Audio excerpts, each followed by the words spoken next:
السلام علیکم ورحمۃ اللہ وبرکاتہ۔ سورہ نساء آیت نمبر 51۔ نحمدہ ونصلی علی رسولہ الکریم، اما بعد، فاعوذ باللہ من الشیطان الرجیم، بسم اللہ الرحمن الرحیم۔ رب اشرح لی صدری ویسر لی امری واحلل عقدۃ من لسانی یفقہوا قولی۔ اللہم ارنا الحق حقا وارزقنا اتباعہ وارنا الباطل باطلا وارزقنا اجتنابہ، آمین یا رب العالمین۔ ألم تر إلى الذين أوتوا نصيبا من الكتاب يؤمنون بالجبت والطاغوت ويقولون للذين كفروا هؤلاء أهدى من الذين آمنوا سبيلا۔ کیا نہیں دیکھا آپ نے طرف ان لوگوں کی جو دیے گئے کچھ حصہ کتاب سے؟ ایمان لاتے ہیں وہ 7 بتوں اور شیطان کے، اور کہتے ہیں واسطے ان لوگوں کے جنہوں نے کفر کیا، یہ لوگ زیادہ ہدایت والے ہیں ان لوگوں سے جو ایمان لائے راستے کے لحاظ سے۔ ایک اور ترجمہ دیکھ لیتے ہیں۔ کیا آپ نے ان لوگوں کی حالت پر بھی غور کیا جنہیں کتاب کا کچھ علم دیا گیا ہے؟ وہ جبت اور طاغوت پر ایمان رکھتے ہیں، اور کافروں کے تعلق سے کہتے ہیں کہ ان ایمان لانے والوں سے تو یہی لوگ زیادہ ہدایت یافتہ ہیں۔ اولئک الذین لعنہم اللہ ومن یلعن اللہ فلن تجد لہ نصیرا۔ آیت 52۔ یہ لوگ وہ ہیں کہ لعنت کی ان پر اللہ نے، اور جس پر لعنت کرے اللہ تو ہرگز نہیں پائیں گے آپ اس کے لیے کوئی مددگار۔ یہی لوگ ہیں جن پر اللہ نے لعنت کی ہے، اور جس پر اللہ لعنت کر دے آپ اس کا کوئی مددگار نہ پائیں گے۔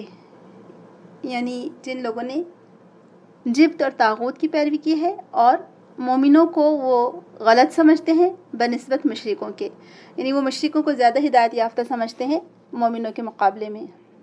پیچھے سے جیسے آپ لوگ جانتے ہوں گے ہم پڑھ رہے تھے کہ یہود و نصارہ ہی کی بات کی جا رہی تھی کہ یحرفون الکلم عن مواضعہ، کہ وہ بات کو کس طرح سے توڑ مروڑ کر پیش کرتے تھے اور اپنے آپ کو بہت پاکیزہ قرار دیتے تھے۔ وہ سمجھتے تھے کہ ہم سے اچھا کوئی نہیں ہے، ہم چاہتے ہیں نحن احباؤ، کہ ہم پسندیدہ اور محبت والے ہیں، لوگ جن سے اللہ محبت کرتا ہے، چوزن پیپل ہیں ہم۔ تو اللہ تعالیٰ فرماتا ہے کہ اپنی پاکیزگی کا دم نہ بھرو، تو اللہ ہی جسے چاہتا ہے پاک کرتا ہے۔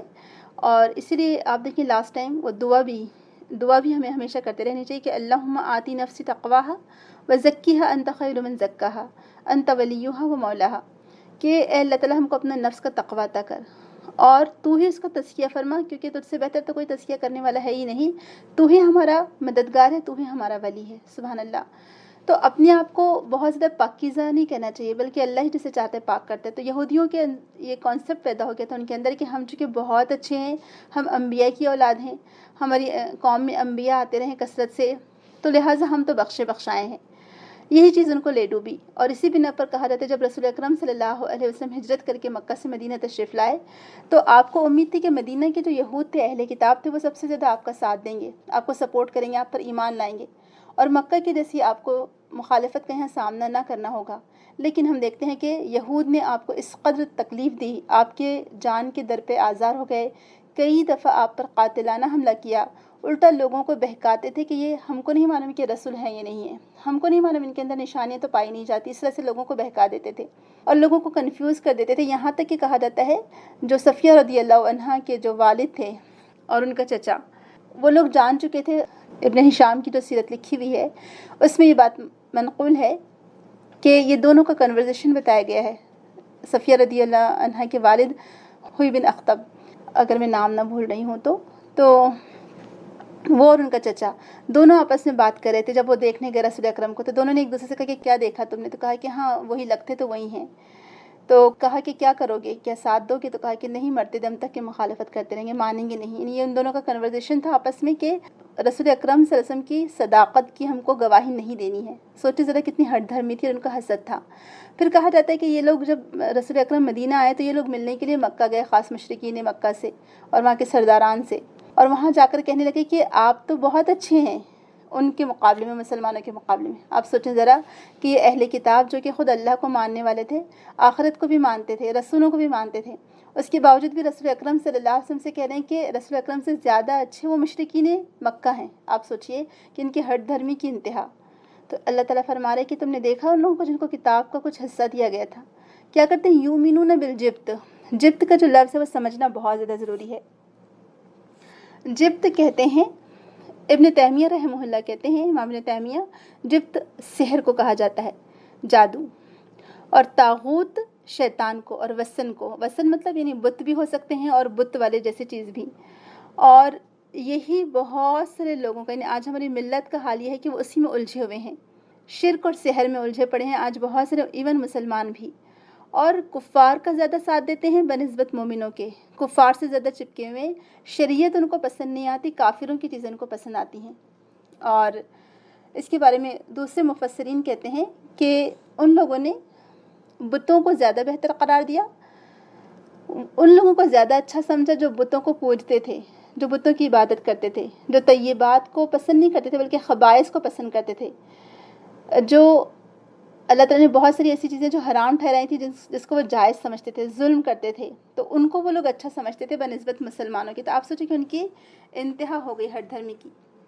اور یہاں پر ان کے جو اخلاقی رذیلہ تھے، جو ان کی خباثتیں تھیں، جو ان کی طبیعت کی خباثتیں تھیں، اس کا ذکر کیا جا رہا ہے کہ رسول پر ایمان لانے انہوں نے ترک کیا، جبکہ انہوں نے رسول پر ایمان لانا چاہیے تھا، اور اس کے بدلے میں انہوں نے ان بتوں اور طاغوت پر ایمان لانے کی ترغیب دی. سوچی ذرا.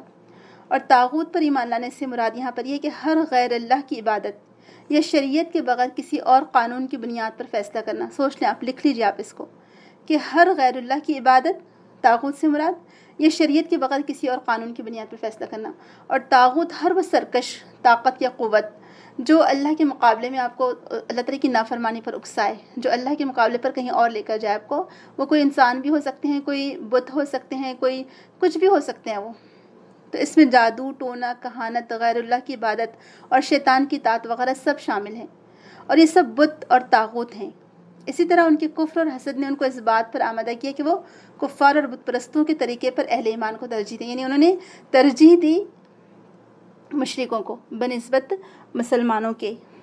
تو انہی کا یہاں پر ذکر کیا جا رہا ہے کہ تم نے دیکھا ان لوگوں کو جن لوگوں نے جبت اور طاغوت کی پیروی کی، اور ہر وہ کام، اس میں کہانت آ جاتی ہے، ستاروں سے حال معلوم کرنا، یہ سب اس میں آ رہتے جبت اور طاغوت میں.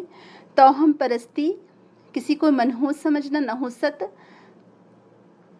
اور اپنے ہاتھ کی لکیروں سے مستقبل کا حال معلوم کرنا، یا کسی طوطے جو بھی جانور ہیں ان سے اپنے مستقبل کا حال معلوم کرنا. آپ کو سوچے کہ وہ جانور جس کو اپنے بارے میں کچھ نہیں معلوم، وہ دوسروں کے بارے میں بھلا کیا بتائے گا. جو آپ نے دیکھا ہوگا بہت سارے جو پامسٹ ہوتے ہیں، جوتشی، جس کو ہندی میں جوتشی کہا جاتا ہے، ہندوستان میں اس کا بہت ہی عام رواج ہے، اور بلکہ بہت سارے کنٹریز میں، چاہے وہ کوئی مسلم کنٹریز ہی کیوں نہ ہو، تو بلکہ باقاعدہ مسلم کنٹریز میں تو صبح مارننگ شوز آتے ہیں کہ اچھا ہم نے کسی کو فلاں فلاں کو بلایا ہے، اور وہ آپ کے ستاروں کو، آپ اپنے ستاروں کا نام بتائیے، یا کیا پتہ نہیں کیا کہتے ہیں اس کو، کہ اپنے ستارے بتائیے، آپ کا کون سا ہے، لیو ہے، یا پتہ نہیں کیا کیا نام ہے. ہم کو تو وہ ستاروں کے نام بھی نہیں معلوم ہے، کہ اگر آپ کا ستارہ فلاں ہے تو آپ جس دن پیدا ہوئے تھے تو آپ کے لیے کیا چیز، کیا کہیں گے، بدشگونی اور شگون والی ثابت ہو سکتی ہے. خوش بختی کی علامت ہے، یہ بدبختی کی علامت ہے.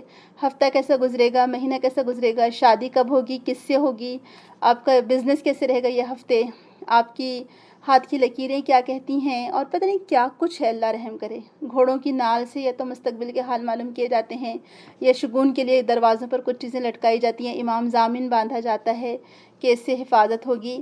یہ سب توہم پرستی میں آئے گا. اگر بلی راستہ کاٹ جائے اور آپ نے اپنا راستہ بدل دیا تو آپ نے شرک کیا ایک قسم کا، یقین جانیے. کیونکہ اہل عرب دراصل پرندوں کو اڑایا کرتے تھے اور ان سے فال لیتے تھے. تو فال لینا یعنی کسی سے شگونی اور بدشگونی لینا، کہ اگر دائیں جانب مڑا تو مطلب خوش بختی کی علامت ہے، بائیں جانب مڑا تو مطلب نحوست کی علامت ہے. یہ سب چیزیں سوچنا، یہ سب شرک میں آئے گا. یہ سب جبت اور طاغوت کی پیروی ہوگی. اور بہت سارے بدقسمتی سے بہت سارے مسلمان اس میں الجھے ہوئے ہیں.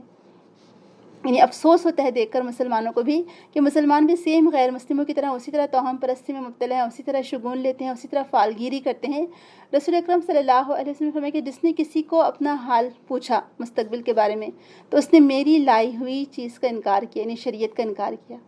ایک اور اس میں حدیث میں آتا ہے کہ اس کی 40 دن تک کی نماز قبول نہیں ہوتی ہے.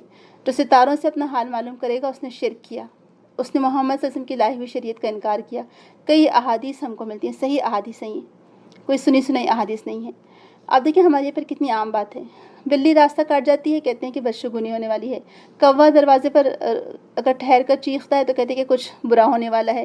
بس یعنی جانوروں سے فال لینا، یا پھر آنکھیں بند کر کے کوئی کتاب کا صفحہ کھولنا، اس میں جو لکھا ہوا ہے یہ بھی فال لینے میں آ جائے گا، یہ سب منع ہے۔ اسی طرح سے اگر اتفاق سے سمجھے کہ ہمارے پر بہو کوئی آپ نے بیٹے کی شادی کر کے لائے یا کوئی مہمان آئے، اب اتفاق سے بہو کے آنے کے بعد ہو سکتا ہے گھر میں کسی کا انتقال ہو گیا ہو، یا ہو سکتا ہے اتفاق سے بزنس میں نقصان ہو گیا ہو، کہتے ہیں کہ اس کے پاؤں تو بڑے ہی منحوس پڑے، ہمارے قدم اس کے منحوس ہیں، اس کے آنے سے ایسا اور ایسا ہو گیا۔ ہمارے ایک پڑوسی تھے، یہ میں کسی اور کی بات نہیں کر رہی، یہ کانوں سے سنا ہوا اور ان کی بیٹی کو دیکھا ہوا واقعہ ہے، بہت اچھی بچی تھی ماشاءاللہ، شادی کے بعد وہ ایسی ہو گئی تھی بالکل جیسے کہتے ہیں نا کہ لکڑی، یعنی وہ باتیں سن کر توہم پرستی کی باتیں سن کر اس کی شادی ہوئی، اور کہا جاتا ہے کہ اتفاق سے 8 دن کے بعد سسر کا انتقال ہو گیا، یعنی ہسبینڈ کے فادر کا انتقال ہو گیا۔ کہا جاتا ہے کہ وہ ساس اتنی جاہل قسم کی خاتون رہی ہوں گی کہ کہا جاتا ہے جیسی وہ اگر چائے لا کر پکڑاتی تھی لڑکی اپنی ساس کو، تو وہ کپ انہوں نے پھینک دیا ایک دفعہ اور کہا کہ منحوس مجھے چائے بھی نہ پلانا، کیا مجھ کو بھی کھا جائے گی؟ اور بات بات پر تانے دینا اس لڑکی کو کہ اس نے میرے شوہر کو کھا لی، اس کے قدم اتنے منحوس پڑے کہ میرا سہاگ اجڑ گیا، میں بیوہ ہو گئی، میرے شوہر چلے گئے، اور اس نے آتے سے ہی اپنی منحوسیت اور اپنا یہ نحوست ایسی پھیلا دی، بدشگونی لے کر آئی ہے ہمارے گھر میں کہ اس نے ایک جان لے لی۔ اب آپ بتائیے کہ اگر انسانوں کے ہاتھوں میں جان لینا ہوتا تو آج تو دنیا میں کوئی زندہ ہی نہ بچتا پھر تو، ہے نا؟ اور سورہ لقمان میں ہم پڑھتے ہیں کہ کس کی موت کب آنی ہے اور کون سی سرزمین پر آنی ہے، وہ بھی ہم نے لکھ رکھا ہے۔ سبحان اللہ، اللہ تعالیٰ کے پاس تو سب کچھ لکھا ہوا ہے، اور موت کبھی بھی نہ پیچھے ہٹ سکتی ہے نہ آگے بڑھ سکتی ہے، اپنے وقت پر ہی موت آتی ہے، اس بات کا ہم کو یقین ہونا چاہیے۔ کوئی جانور بھلا ہمیں کیا نقصان پہنچائیں گے؟ موت لکھی ہوئی ہے۔ ابھی کرونا وائرس سے آپ دیکھ رہے ہوں گے، کہتے کہ بوڑھوں پر اثر ہو رہا ہے اس کا، کرونا وائرس کا، لیکن ہم دیکھتے ہیں کہ جوان بھی چلے جا رہے ہیں۔ کہتے ہیں کہ اچھا احتیاط کرو، ٹھیک، احتیاط تو بالکل کرنا چاہیے، اپنی جگہ صحیح ہے، لیکن موت سے بھاگنا، موت سے فرار اختیار کرنا یا حالات سے فرار اختیار کرنا، یہ صحیح عقیدہ نہیں ہے۔ موت آنی ہے ہر حال میں، اور جس کی جب لکھی ہوئی اسی حال میں آنی ہے۔ تو اب آپ خود دیکھ لیجیے کہ بہت سارے ایک ہی گھر میں ابھی کا میں یہ لیٹسٹ واقعہ بتا رہی ہوں کہ ایک ہی گھر کی بات ہے، 2 ینگ لوگوں کو کورونا پازیٹیو آیا، 2 بچوں کو پازیٹیو آیا، لیکن گھر میں والدہ تھی، بوڑھی والدہ، اور دوسرے لوگ تھے لیکن ان کو نگیٹو آیا، جبکہ بوڑھے لوگوں کو کتنا احتیاط کرنے کے لیے کہا جا رہا ہے۔ تو جس کو ہونا ہے اسی کو ہو رہا ہے، یہ بات آپ یاد رکھیں، اور جس کی موت لکھی ہوئی ہے اسی کی آ رہی ہے۔ اگر بوڑھے لوگوں کی بھی ڈیتھ ہو رہی ہے تو اور بھی بہت سارے بوڑھے لوگ ہیں لیکن ان کی نہیں ہو رہی ہے، اس کا مطلب ہے کہ جن کا پہلے وقت لکھا جا چکا تھا اور پہلے سے ان کی تقدیر میں لکھا تھا کہ ان کی موت کرونا وائرس سے ہی ہوگی، یہ تو بہانہ بنا ہے، سمجھے، وہ پہلے سے لکھا جا چکا تھا اللہ تعالیٰ کے پاس نوشتے میں۔ تو لوگوں کو سمجھنا کہ ان کی قدم منحوس پڑے، بعض اوقات کچھ لوگ کہتے ہیں کہ ہائے پتہ نہیں سارے کام آج الٹے ہو رہے ہیں، سبزی ہنڈیا جل گئی، گوشت جل گیا، دودھ ابل گیا، چائے گر گئی چولہے پر، اور ہاتھ کٹ گیا سبزی کاٹتے کاٹتے، پتہ نہیں آج کس کا چہرہ دیکھا تھا صبح سے، سارے کام الٹے ہو رہے ہیں، کس منحوس کا چہرہ دیکھا تھا، ایسا بھی لوگ کہتے ہیں۔ تو آئینہ ہی دیکھا ہوگا بھائی، ہے نا، کیونکہ سب سے پہلے اٹھتے سے انسان اپنا ہی چہرہ اپنے آئینے میں ہی دیکھتا ہے، تو آپ نے آئینہ ہی دیکھا ہوگا تو آپ ہی کا جو اثر ہے وہ پڑ رہا ہے اصل میں۔ اور اللہ تعالیٰ فرماتا ہے کہ ہم نے ایک نوشتہ لٹکا رکھا ہے، سورہ بنی اسرائیل میں آتا ہے کہ عنقہ طائرہ کا لفظ آتا ہے کہ ہم نے لٹکا رکھا ہے اس کا نوشتہ، یعنی اس کا شگون، اس کی اچھائی اور برائی، جو بھی اس کی تقدیر ہے ہم نے اس کے گلے میں لٹکا رکھا ہے، اور قیامت کے دن اس کو منشورہ لٹکا ہوا نشر کیا ہوا پائے گا، دیکھ لے گا کہ دیکھا یہ تو سب میری قسمت میں لکھا ہوا ہی تھا، یہ تو ہونا ہی تھا ہر حال میں، کسی کے کہنے سے کرنے سے کچھ نہیں ہوتا۔ آپ 1000 فال نکالیں، آپ کا ایمان تو چلا جائے گا، ہونا وہی ہے جو اللہ تعالیٰ نے لکھ رکھا ہے، آپ کی تقدیر میں وہی ہوگا۔ تو یہ ایکچولی یہ چیزیں کیا کرتی ہیں، عقیدے کو کمزور کرتی ہیں، یہ عقیدے کو ختم کر کے رکھ دیتی ہیں، ایمان کو کمزور کرتی ہیں، ایمان کو متزلزل کر دیتی ہیں، اور اللہ تعالیٰ پر سے ایمان اٹھتا چلا جاتا ہے، پھر یہ بندوں پر ایمان آ جاتا ہے کہ اچھا انہوں نے کہا تھا اچھا برا ہوگا، ان کی بات صحیح ہو سکتی ہے، اب وہی دل میں بیٹھ جاتا ہے۔ یہ بلی کیا کر سکتی ہے بھلا بتائیے، اتنا یعنی کیا کہنا چاہیے کہ بالکل ہی ایسا وہ جانور ہے، نہ اچھے میں نہ برے میں، وہ تو آپ کو یعنی شیر کی طرح بھی نہیں ہے بلی، تو وہ اگر راستہ کاٹ جاتی ہے آپ کا تو کیا ہونے والا۔ لوگ 13 نمبر کا فلور نہیں رکھتے ہیں، پہلے امریکہ میں ایسا ہوتا تھا کہ 13 نمبر کا فلور نہیں تھا، اتنے اپنے آپ کو ترقی یافتہ کہنے والے وہ بھی اسی نحوست میں ہی مبتلا ہیں، وہی شگون لینے میں اور فال لینے میں۔ یہ فال لینا کہیں سے جاتا نہیں ہے لوگوں کا، یہ جو توہم پرستی ہے یہ بہت سارے لوگوں میں ابھی تک بھری ہوئی ہے۔